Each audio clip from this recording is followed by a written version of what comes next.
বন্ধু একটুকে বললেন আমাদের মুকুল ভাই যে জেলার কর্ণধার ব্যক্তি, কিন্তু সেই ব্যক্তি সাতক্ষীরার খুলনা বিভাগের 37টা সিট 25টা অভিযোজন করে এবং প্ল্যানিং করে হারিয়ে দেওয়া হয়েছে। আজকে তারা কলার হয় যদি বলি এই ডিসি দুইটা পরপর বলেছেন দুইটা ডিসি পরপর এনেছেন, দুইটা ডিসি একটা দলে একজন বর্তমান যিনি আছেন তিনি ছাত্রী সংস্থার বিশ্ববিদ্যালয়ের নেত্রী, তিনি এখনো বসে আছেন। তিনি আমি নির্বাচিত, আমার প্রত্যাশা ছিল আমি জিতবো।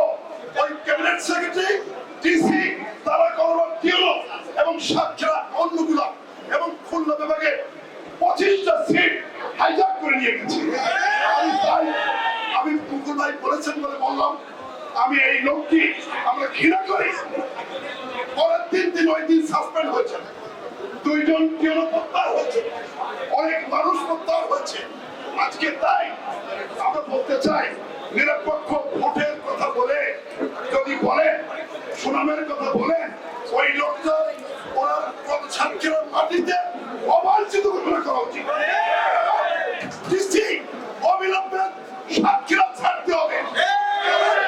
সাতক্ষীরা ভোট গুলো যদি গুলো হয় তবে দেখবেন এই ভোটের মধ্যে অন্য ভোট ঢুকে আছে। বন্ধুগণ, যেহেতু ইফতার মাহফিল আমি অবিলম্বে ডিসি প্রত্যাহার চাই। তালাক করবার জন্য দুইজন প্রত্যাহার হয়েছে, তাদের ষড়যন্ত্রের ইতিহাস আছে। তাই আমি আজকে একটা পাতানো নির্বাচনের মধ্যে আমি ষড়যন্ত্রে হেরে গেলাম। এটা আমার দুঃখ, এটা কষ্ট। এইভাবে কিভাবে যে ভোট করেছে এটা আমি বুঝতেই পারিনি যে এইভাবে আমার নির্বাচনের চিন্তা আমাদের কর্মীর অবহেলায় হাইজ্যাক করে তারা কলম আসছে এবং আমার মনে আরো দু একটি সিট দখল করে গেছে। আমি দুঃখ প্রকাশ করে বলতে চাই। তারপরেও বলি আসুন, বিএনপি ক্ষমতা আছে না নেই? আছে না নেই? বিএনপি ক্ষমতা আছে। বিএনপির নেতা কর্মীরা গায়ে হেলে তুলে চলে হবে না। আগামী নির্বাচন করে নির্বাচনের যুদ্ধে যুদ্ধ করতে হবে। কে আপনার প্রস্তুত আছেন তো নাকি? আমি হয়তো নাম চিনতে পারি, কিন্তু আপনাদের সকলেই উপজেলা হোক, ইউনিয়ন হোক এবং সকল নির্বাচনের যুদ্ধে আমাদেরকে উত্তীর্ণ হতে হবে, কর্মী হতে হবে।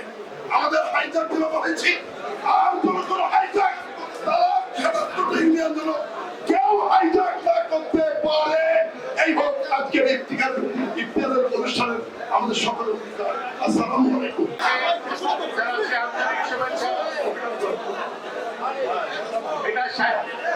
এই মাসটা সংগ্রামী মাস।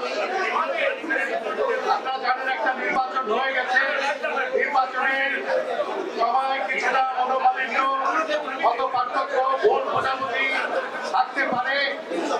তারই একটি ছোট একটি ঘটনা এখানে ঘটেছে।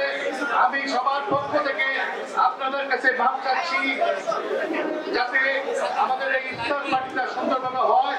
আমি ভাই আমাদের দলের কান্ডারি তেমনিভাবে মুকুল ভাই জামাত ইসলামের কান্ডারি একসাথে ছিলাম, সেই 91 দিকে ছিলাম। পরবর্তীতে রাজ্যের পরে আমাদের